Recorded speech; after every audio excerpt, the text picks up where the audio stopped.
रहा हूँ। तो f of mod x is equal to 3 raise पर एक्स, ठीक है, x is greater than equal to 0, इसका ग्राफ बनाना है।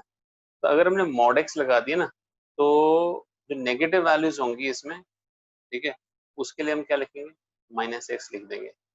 नेगेटिव वैल्यूज के लिए क्या लिखेंगे, माइनस एक्स लिखेंगे। क्यों लिखेंगे, हाँ, क्योंकि हमें मालूम है कि जब हम नेगेटिव आई थिंक तो इसलिए लिखेंगे क्योंकि इनवर्स होगा तो 1/3x हो जाएगा, फिर ये 0 से 1 के बीच में आएगा।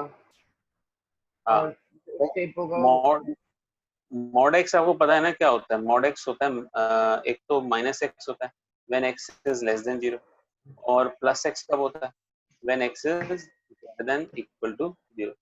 तो अगर आप कोई नेगेटिव वैल्यू डालोगे, जैसे मैंने -1 डाल दिया, तो -1 में माइनस डाल देंगे तो क्या होगा, पॉजिटिव हो जाएगा, है ना। तो आपको क्या करना है, पॉजिटिव वैल्यू का ग्राफ तो वैसे ही रहेगा जो जैसा ग्राफ दे रखा था पहले से ही, ठीक है, उसको कोई फर्क नहीं पड़ेगा। देखो यहाँ पे क्वेश्चन के अंदर, यहाँ पे हमने ड्रॉ किया था ना ग्राफ, घूम गया सर वो, ये रहा 26 वाला। तो इसमें हमने ये ग्राफ बनाया, ये रेड जो ग्राफ है पॉजिटिव वैल्यू के लिए, यहाँ से लेके तो यहाँ तक पॉजिटिव वैल्यू का ग्राफ है।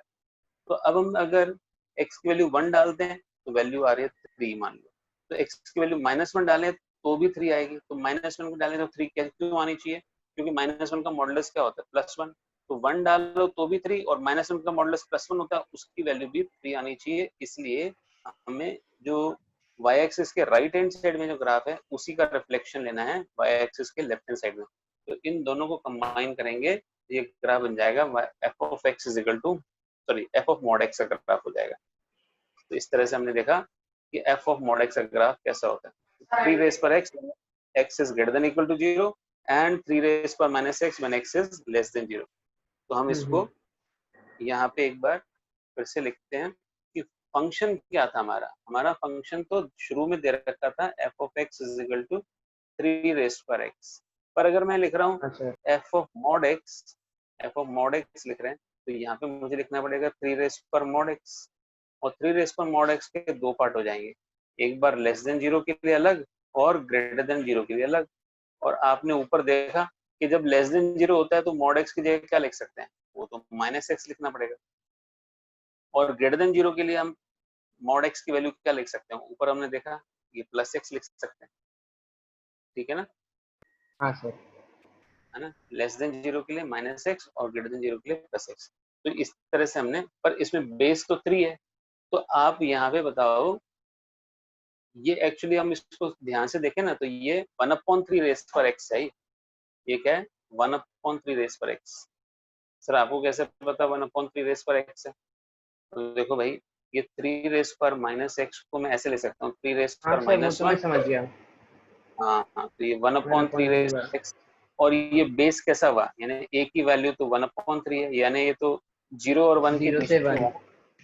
हाँ, तो तो इसका ये ग्राफ लेफ्ट आपको साइड, पता है, ग्राफ कैसे बनने वाला है, वो ऐसे बनने, हाँ। है ना। हमें तो सिर्फ नेगेटिव वैल्यूज लेनी है, पॉजिटिव लेनी ही नहीं है, इसलिए हम क्या करेंगे, ये जो इधर वाला ग्राफ है उसको काट देंगे, क्रॉस कर देंगे। हाँ अब आया सर समझ में। तो ये हमने दोनों कंबाइन कर लिए ग्राफ, पॉजिटिव वैल्यू के अलग, वो तो पॉजिटिव वैल्यू का है, नेगेटिव वैल्यू के लिए दोनों कंबाइन आ गए। हाँ सर, अब आगे बढ़ते हैं, एग्जाम्पल 27 बहुत ही सिंपल है, show that log x is equal to log of e into ln x। तो देखो ये log है और ये ln है, मैंने आपको बताया था जब log लिखते हैं ना तो उसका बेस क्या होता है, 10 होता है, और जब ln लिखते हैं ना तो बेस क्या होता है, e होता है। log x मतलब log ऑफ x, और सॉरी इसको मिटाना पड़ेगा, थोड़ा सा जगह कम है यहाँ पर। सर एक और बार समझाइए जो आपने अभी स्टार्टिंग में समझाया था। हाँ, log ऑफ x का मतलब log ऑफ x, और उसका बेस हम अज्यूम करेंगे 10 है, जबकि हाँ, दिया नहीं है तो हमको मानना है कि ये 10 है, अंडरस्टूड है ये, ठीक है। और जब हम ln x लिखते हैं इसका मतलब क्या है कि ये log ऑफ x तो है पर इसका बेस e है, ln x का मतलब ये है। और हाँ e सर, क्या होता है, e की वैल्यू याद है आपको कि 1 e रेस पर x तो होता है 1 plus x upon 1 factorial, plus x square upon 2 factorial, ऐसे चलता जाएगा, ठीक है, डॉट डॉट इनफाइनाइट टर्म पर। हम सिर्फ ई की बात करें तो एक्स की वैल्यू 1 डालनी पड़ेगी, तो ये हो जाएगा 1 plus 1 upon 1 factorial plus 1 upon 2 factorial, ऐसे चलता जाएगा, हाँ। ठीक है। तो अब ई की अप्रोक्सीमेट वैल्यू क्या होती है पता है? अप्रोक्सीमेट वैल्यू होती है 3 डेसिमल तक 2.718। और हाँ। जब भी बेस ई होता है ना, उसको हम बोलते हैं नेपियर्स लॉग। नेपियर एक मैथमेटिशियन का नाम था, तो उसके नाम पर है नेपियर्स लॉगरिथम, है ना, नेपियर्स लॉग बोलते हैं। और जो ऊपर बेस 10 होता है, इसको हम कॉमन लॉगरिथम बोलते हैं, कॉमन लॉग, ठीक है, ये फर्क है दोनों में। तो हमें इनका रिलेशन निकालना है, ये बताना है, प्रूव करना है कि log x is equal to log e into log x। तो चलो देखते हैं, log ln x का मतलब क्या होता है? ln x का मतलब log x है, पर बेस कौन सा है? e है, ठीक। अब हम बेस चेंजिंग फॉर्मूला लगा रहे हैं। बेस चेंजिंग फॉर्मूला क्या लगाएंगे? दोनों में बेस 10 लगाना है। log x ऊपर लिख दो, log e नीचे लिख दो, log x और ऊपर, दोनों log का 10 बेस बना दो, 10 बेस बना दो, बस, और क्या। और अब बताओ ये क्या है? तो इसको सिर्फ log x भी लिख दें तो कुछ चल जाएगा, कोई दिक्कत नहीं है। बेस 10 नहीं लिखे तो भी log चल x अपॉन जाएगा, log e बेस तो 10। फिर ln ही हो गया ना सर ये। हाँ, तो अब बताओ, क्रॉस मल्टीप्लाई कर दो, ये तो ln x है ना लेफ्ट हैंड साइड में, तो लेफ्ट हैंड साइड में ln x लिख देते हैं इसको, इसका लेफ्ट हैंड साइड है sir log ln e into ln x 1 होता है क्या? log, log e into ln x 1 होगा क्या? नहीं तो ऐसा तो जरूरी नहीं है, एक ln बार into मैं e बताता हूँ, मैंने सुना है कहीं 1 होता है। मैं बताता हूँ। तो अब इसको क्रॉस मल्टीप्लाई करो, इसको इधर ले आओ, log x को इधर ले आओ, तो ये ले आया हम इधर। पर अब आप इसको थोड़ा सा और इलेबोरेट करके लिखो कि भाई ये log e है और बेस 10 है, और इनटू यहाँ पे क्या लिखे, log log log x को बेस e बेस e है। हाँ है सर। ना। पर दोनों में ई तो आया जरूर, पहले टर्म में भी ई आया और दूसरे टर्म में भी ई आया।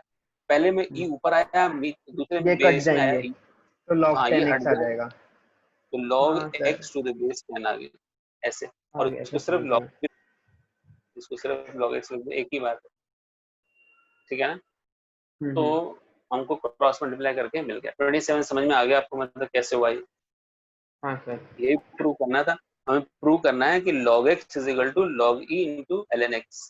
तो log x is equal to log e into ln x prove कर दिया हमने, ठीक है ना। आप हाँ एक सर। ही स्टेप में करते थे, एक स्टेप में कैसे कर सकते थे? ये log e और ln x लिख दिया, ये रहा log e मतलब log e to the base 10, और ln x का मतलब log x to the base e। दोनों e है ना, हटा दो, और क्या आ गया? log x to the base 10, ये आ गया, ठीक है। और log x to the base 10 को सिर्फ log x भी लिख सकते हैं, 10 लिखने की जरूरत नहीं है। हाँ अब आ रहे सर। हैं एग्जाम्पल 28 पर। The graph of y is equal to log x to the base a plus b is shown। तो ये ग्राफ दिखा रखा है इसने। ये ग्राफ है, किसका ग्राफ है? इसका ग्राफ है, log x to the base a plus b। कहता है find b in terms of a, b को a के टर्म में बताओ क्या होगा। तो देखो ये पॉइंट्स दे रखे हैं ना, a और 2a, एक पॉइंट दे रखा है इसको, तो ये पॉइंट हम x की जगह a और y की जगह 2a लिख सकते हैं। यहाँ पे x की जगह a लिख दो, y की जगह 2a। तो हमने a, 2a डाल दिया, तो देखो y की जगह तो 2a डाल दिया और x की जगह a डाल दिया। अब आपको पता है log a to the base a तो 1 होता है, log a to the base a क्या होता है? 1।